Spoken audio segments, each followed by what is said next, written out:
अस्सलाम वालेकुम स्टूडेंट्स। उम्मीद है आप सब खैरियत से होंगे। स्टूडेंट्स, हमारी जो है यूनिट नंबर 3 की एक्सरसाइज 1 चल रही थी। पेज नंबर 45 पे आपका हमने question number 1 and question number 3 कर लिया था। आज जो हमने करना है वो है question number 2 and question number 4। आज हमारा टॉपिक है सब्ट्रैक्शन ऑफ फ्रैक्शंस। तो इसका B, D, F and H part जो है हम अपनी नोटबुक्स के ऊपर पहले ये सॉल्व करेंगे। जी बेटा, यहाँ पर आपने अपनी नोटबुक्स पे ये सारा रेडी कर लेना है। क्वेश्चन नंबर 2 है आपका, solve the following, subtract 1 4/6 from 2 16/18। अब बेटा जब हमारे पास फ्रॉम आ जाता है क्वेश्चन में तो हम बाद वाली वैल्यू को पहले रखते हैं और पहले वाली वैल्यू को बाद में रखते हैं। इसी तरह से आपने इसमें भी करना है। सबसे पहले हमारे पास क्या आ जाएगा, 2 16/18 माइनस 1 4/6। तो अब बेटा सबसे पहले तो ये मिक्स नंबर दिया हुआ है, मिक्स फ्रैक्शन है, इसको हमने किस में कन्वर्ट करना है, इम्प्रॉपर में। इम्प्रॉपर में करने के लिए क्या करते हैं, नीचे वाली वैल्यू को, डिनोमिनेटर को साइड वाली वैल्यू से मल्टीप्लाई करवाते हैं। इससे मल्टीप्लाई करवाएंगे 18 2 टाइम 36 में आप 16 प्लस कर देंगे तो हमारे पास ये आ जाता है 52। अब डिवाइड में हम नीचे कौन सी वैल्यू लिखते हैं, डिनोमिनेटर में जो पहले डिनोमिनेटर में दी गई होती है वही डिनोमिनेटर में अगेन आ जाती है। अब इसी तरह इसको भी करेंगे, 6 1 टाइम 6, 6 में 4 प्लस कर देंगे तो ये हमारे पास 10 आ जाएगा, 10 डिवाइडेड बाय 6। इम्प्रॉपर में कन्वर्ट करने के बाद हम क्या करते हैं, ये इक्विवेलेंट फ्रैक्शंस नहीं है तो हमने डिनोमिनेटर में जो वैल्यूज़ हैं उनका क्या ले लेना है, यहाँ पर साइड पे एलसीएम ले लेना है। तो ये आ जाएगा 2 9 टाइम 18, 2 3 टाइम 6। अब 3 के टेबल पे हो रहा है 3 3 टाइम्स 9, 3 1 टाइम 3, 3 1 टाइम 3। तो ये हमारे पास जो प्राइम फैक्टर्स हैं वो 2 × 3 × 3, 2 3 टाइम्स 6, 6 3 टाइम्स 18। एलसीएम इसका क्या आ गया, 18। मीन्स कि आपने डिनोमिनेटर में 18 बनाना है। जो एलसीएम आता है हमने डिनोमिनेटर में वही वैल्यू बनानी होती है। अब ये वाली जो फ्रैक्शन थी इसको एज इट इज़ ऐसे ही लिखेंगे, 52/18 मल्टीप्लाई बाय 1, क्योंकि 1 से मल्टीप्लाई करवाएंगे तो ही 18 बनेगा ना। 18 क्योंकि यहाँ पे 18 पहले से ही मौजूद है तो हम इसको 1 से मल्टीप्लाई करवा देंगे। माइनस 10/6, 6 को हम 3 से मल्टीप्लाई करवाते हैं तो 18 आता है, जिसके साथ नीचे मल्टीप्लाई करवाना है आपने ऊपर भी उसी के साथ मल्टीप्लाई करवाना है। कि 52 को 1 से मल्टीप्लाई करवाया है तो हमारे पास 52 आ गया, divided by 18 1 time 18 minus 10 3 times 30, 6 3 times 18। अब हमारे पास ये इक्विवेलेंट फ्रैक्शंस बन गई हैं। इक्विवेलेंट फ्रैक्शंस ये देखें, इसके डिनोमिनेटर में भी 18 है और इसके डिनोमिनेटर में भी 18 है, तो यहाँ पर हम 18 लिखेंगे। 52 माइनस 30 यहाँ पर ऊपर आ जाएगा।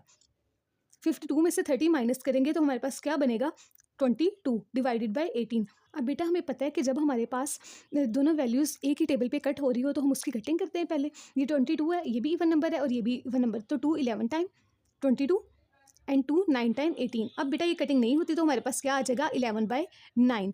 अब इसके बाद ये देखें, अभी भी हमारे पास ये कौन सी फ्रैक्शन है, इम्प्रॉपर फ्रैक्शन है। जब इम्प्रॉपर फ्रैक्शन हो मीन्स कि न्यूमरेटर ग्रेटर हो डिनोमिनेटर स्मॉलर हो तो हम क्या करते हैं, इसको डिवाइड करवाते हैं। डिवाइड करवा के हमारे पास जो वैल्यू आई है, रिमाइंडर हमारे पास 2 है, क्वोशिएंट 1 है एंड डिवाइजर जो है वो हमारे पास जो है 9 है। इसको इस रूल के अकॉर्डिंग लिखते हैं कि क्वोशिएंट साइड पे, रिमाइंडर ऊपर और डिवाइड में हमारे पास डिवाइजर आता है। तो यहाँ पर हम इसको लिखेंगे 1, रिमाइंडर 2, 2/9। तो ये हमारे पास जो है अब इसका आंसर आ गया। क्वेश्चन है फाइंड डिफरेंस 5/6 एंड 6/11। अब आप नोट करेंगे कि यहाँ पर उन्होंने हमें फ्रॉम नहीं दिया हुआ, तो अब ये ज़रूरी नहीं है कि आप बाद वाली वैल्यू को पहले रखेंगे।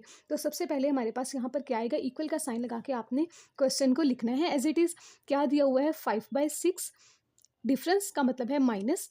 अब यहाँ पर हमारे पास क्या फ्रैक्शन आएगी, 6/11। अब बेटा इसके ये भी इक्विवेलेंट फ्रैक्शन नहीं है तो इसके डिनोमिनेटर में जो वैल्यू है उसका हमने एलसीएम ले लेना है।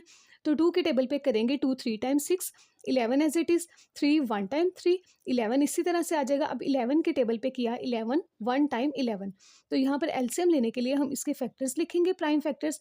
2 3 टाइम 6, 6 11 टाइम 66, 11 हमारे पास 66, यहाँ पर हमारे पास एलसीएम आ गया। मीन्स कि हमने डिनोमिनेटर को क्या बनाना है, 66 बनाना है। तो अब देखें बेटा, 6 को किससे मल्टीप्लाई करवाएंगे कि 66 में, 6 को 11 से मल्टीप्लाई करवाएंगे तो 66 आएगा। ऊपर जिससे नीचे मल्टीप्लाई करवाना है ऊपर भी उसी के साथ, ऊपर भी 11 के साथ। ये फ्रैक्शन आपने लिख लेनी है पूरी, 6/11। 11 को 6 से मल्टीप्लाई करवाएंगे तो 66 आएगा, जिससे नीचे मल्टीप्लाई ऊपर भी उसी के साथ मल्टीप्लाई करवाएंगे। अब 5 11 times 55, 6 11 times 66 minus 6 6 times 36, 11 6 time 66। अब बेटा इस ये इक्विवेलेंट फ्रैक्शन बन गई है तो हमारे पास डिनोमिनेटर में क्या आ जाएगा, 66। यहाँ पर हम करवाएंगे इसको माइनस 55 माइनस 36, 55 में से 36 माइनस करते हैं तो ये हमारे पास आ जाता है 19, 19/66। अब बेटा ये देखिए 19 और 66 एक ही टेबल पे डिवाइड नहीं होता, तो इट्स मीन, और ना ही ये इम्प्रॉपर फ्रैक्शन है, मीन्स के न्यूमरेटर तो छोटा है, तो इसका मतलब यही हमारे पास इसका आंसर आ जाएगा। एफ पार्ट है सब्ट्रैक्ट 8/10 फ्रॉम 21/12। अब फ्रॉम है तो मीन्स के हमने बाद वाली वैल्यू को पहले लिखना है, यहाँ पर इक्वल का साइन लगाकर मैं लिखूंगी 21/12 माइनस 8/10। अब ये भी इक्वलेंट फ्रैक्शन नहीं है, ये हमारे पास पहले से जो है ना मिक्स नंबर भी नहीं दिया हुआ जिसको हम कन्वर्ट करेंगे इम्प्रॉपर में, तो इसके एलसीएम का इसके डिनोमिनेटर का हम क्या ले लेंगे, एलसीएम 12/10। सबसे पहले 2 के टेबल पे 2 6 times, 2 5 times, 2 3 times 6, 5 as it is. अब 3 के टेबल पे करेंगे 3 1 टाइम्स 3, 5 5 1 टाइम्स 5, तो यहाँ पर हमारे पास आएगा 2 × 2 × 3 × and 5, 2 2 2 time 4, 4 3 time 12, 12 5 times 60, LCM 60 है, हमने डिनोमिनेटर में इसके 60 बनाना है, तो 21/12 इसी तरह से लिखेंगे, मल्टीप्लाई 12 को 6 से मल्टीप्लाई करवाते हैं तो हमारे पास क्या आ जाता है 12 को, सॉरी यहाँ पर 5 से मल्टीप्लाई करवाएंगे तो 60 आएगा, जिससे नीचे मल्टीप्लाई करवाना है ऊपर भी उसी के साथ ही करवाएंगे, तो 10 को हम 6 से मल्टीप्लाई करवाएंगे तो 60 आएगा, ऊपर भी 6 के साथ करवाएंगे। अब बेटा देखिए यहाँ पर जो है इसको माइनस करवाने से हमारे पास 57/60 वैल्यू आ रही है। अब ये दोनों एक ही टेबल पे कट हो रहे हैं, क्यों कट हो रहे हैं, क्योंकि ये 3 के टेबल पे और ये भी 2 के टेबल पे नहीं हो सकते, बिकॉज इसके लास्ट पे हमारे पास ओड नंबर है, तो 3 के टेबल पे 3 1 टाइम्स 3, 2 इधर चला जाएगा, 3 9 times 27, 3 2 times 6 and 0, Jeet cutting नहीं हो सकती क्योंकि 19 जो है हमारे पास प्राइम नंबर है और नीचे इवन नंबर आ गया है, और ये इम्प्रॉपर फ्रैक्शन भी नहीं है कि जिसको हमें डिवाइड करवाने की ज़रूरत पड़े, तो इसका मतलब यही इसका जो है हमारे पास आंसर आ गया है। तो बेटा इसको माइनस करने से जो हमारे पास वैल्यू आ रही है वो है 575 डिवाइडेड बाई 120। तो अब ये देखें दोनों ही 5 के टेबल पे कटिंग होते हैं जी, हो रहे हैं। अगर आपको नहीं पता कि 5 कितने टाइम्स आ रहा है तो यहाँ पर आप डिवाइड करवा के देख सकती हैं। 575 को 5 के टेबल पे देखना ना, 5 1 टाइम्स 5 माइनस करेंगे 0 आ जाएगा, ये 7 को नीचे ले आएंगे, 5 1 टाइम्स 5, इसको भी माइनस किया तो 2 और ये वाला 5 नीचे आ जाएगा देन, तो 5 5 टाइम्स 25 मीन्स कि 5 की टेबल पे कितने पे डिवाइड हुआ है 115, 5 115 टाइम 5 2 टाइम्स 10, 2 इधर चला जाएगा, 5 4 टाइम 20। तो अब बेटा इसकी कटिंग करके हमारे पास जो वैल्यू आई है वो है 115 एंड डिवाइडेड बाय 24। बेटा अभी भी आप देखेंगे कि ये हमारे पास कौन सी फ्रैक्शन है, इम्प्रॉपर फ्रैक्शन है। इम्प्रॉपर फ्रैक्शन को कन्वर्ट करना है हमने मिक्स नंबर में, इम्प्रॉपर फ्रैक्शन हमेशा मिक्स नंबर में कन्वर्ट होता है, तो इसको आप यहाँ पर डिवाइड करवाएं। इसको लिखना किस तरह से है आपने, यहाँ पर आ जाएगा 4 19/24, ये हमारे पास इसका आंसर आ गया। बुक पे क्वेश्चन नंबर 4 है आपका, 7 spend 1/2 hours for the preparation of mathematics test. 7 जो है टाइम स्पेंड कर रहा है, इतने घंटे लगा रहा है मैथ के टेस्ट की तैयारी के लिए, and 1/4 hours for the preparation of Urdu test, और उर्दू टेस्ट की तैयारी के लिए वो 1/4 आवर्स लगा रहा है। फाइंड, ए पार्ट में है, in which subject did he spend more time and by how much, किस सब्जेक्ट में वो ज़्यादा टाइम ले रहा है और कितना टाइम ले रहा है वो हमने अब बताना है। अब बेटा यहाँ पर मोर, ये हमारे पास कीवर्ड आ गया, इट्स मीन कि फर्स्ट वाले पार्ट में हमने क्या करना है, माइनस करना है।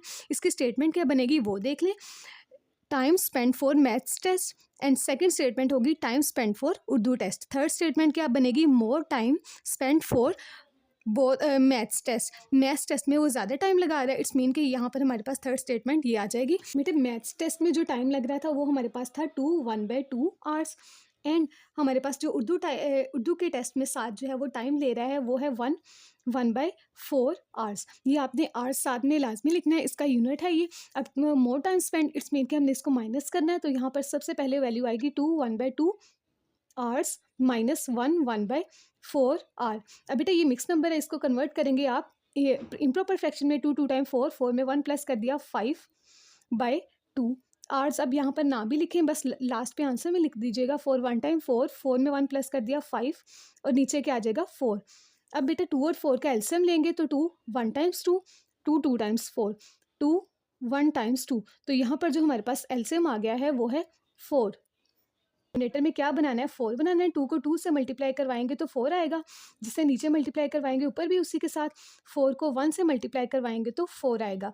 अब यहाँ पर 5 2 टाइम्स 10, 2 2 टाइम्स 4, 5 1 टाइम्स 5, 4 1 टाइम्स 4। अब बेटा इसको माइनस करने के लिए हम यहाँ पर वैल्यूज़ लिखेंगे, 10 माइनस 5, 10 में से 5 माइनस करेंगे तो ये आ जाएगा 5 डिवाइडेड बाय 4 आवर्स। अब बेटा आप ये देखें ये क्या है, इम्प्रॉपर फ्रैक्शन है। इम्प्रॉपर फ्रैक्शन को प्रॉपर में कन्वर्ट करने के लिए हम इसको क्या करेंगे, इसको डिवाइड करवा देंगे। 5 अंदर आ जाएगा और 4 बाहर। 4 1 टाइम्स 4 माइनस करेंगे तो ये 1 आ रहा है। इट्स मीन कि हमारे पास जो वैल्यू आ गई है 1/4 आर, मीन्स के जो टाइम स्पेंड किया जा रहा है मैथ में कितना ज़्यादा टाइम लग रहा है, 1/4 आवर्स। यहाँ पर आपने इसकी एंडिंग लाइन लिख लेनी है। So he spend 1/4 hour more time for preparation of maths test, कि मैथ्स के टेस्ट में इतना टाइम जो है ना वो ज़्यादा लग रहा है। अब इसका बी पार्ट देखेंगे, how much time did he spend all together, कि टोटल टाइम जो है ना वो कितना लग रहा है उसको। तो यहाँ पर बेटा स्टेटमेंट्स वही बनेंगी, time spend for maths test, time spend for Urdu test, बस थर्ड लाइन चेंज होगी, वो क्या होगी, टाइम स्पेंड ऑल टुगेदर। तो इसकी भी स्टेटमेंट्स जो है आप लिख लेंगे इस तरह से। Time spend for maths test में कितना टाइम लग रहा था, 1/2 आवर्स। एंड उर्दू टेस्ट में जो टाइम लग रहा है वो है 1/4 आवर। सबसे पहले तो इसको यहीं पे कन्वर्ट कर लें आप मिक्स नंबर में। 2 टाइम्स 4, 4 1 टाइम 5, 4 में 1 प्लस कर दिया 5 डिवाइडेड बाय 2, साथ में आवर्स आ जाएगा। 4 1 टाइम 4, 4 में 1 प्लस किया 5 डिवाइडेड बाय 4 आवर। अब इसको आपने टाइम स्पेंड ऑल टुगेदर, ये जो हमारे पास टाइम दिया हुआ है 5/2 आवर्स प्लस 5/4 आवर। एलसीएम 2 और 4 का लेंगे तो 2 1 time 2, 2 time 4, 4 2 1 time. LCM again हमारे पास क्या आ जाएगा 4, तो प्लस करने से हमारे पास वैल्यू आ रही थी 15/4। साथ में आपने इसका यूनिट लिख दिया, आवर्स यूनिट था। अब बेटा ये इम्प्रॉपर फ्रैक्शन थी, इम्प्रॉपर फ्रैक्शन आ जाए तो उसको क्या करवाते हैं हम, डिवाइड करवाए। कटिंग तो इसकी नहीं हो रही थी तो हमने इसको डिवाइड करवा दिया। जब कटिंग ना हो रही हो तो आप उसको सिंपल डिवाइड करवा दिया करें। डिवाइड करवाने से हमारे पास वैल्यू जो आ रही है वो 3/4 आ रही है। सो टाइम एंडिंग लाइन क्या बनेगी, so time spend altogether is 3/4 hour. Student आज जो हमने क्वेश्चन नंबर 2 का BDFH पार्ट किया और क्वेश्चन नंबर 4 किया, उम्मीद है आपको ये समझ आ गया होगा। आपने इसको अपनी नोटबुक्स के ऊपर सॉल्व करना है। ओके स्टूडेंट्स, अल्लाह हाफिज़।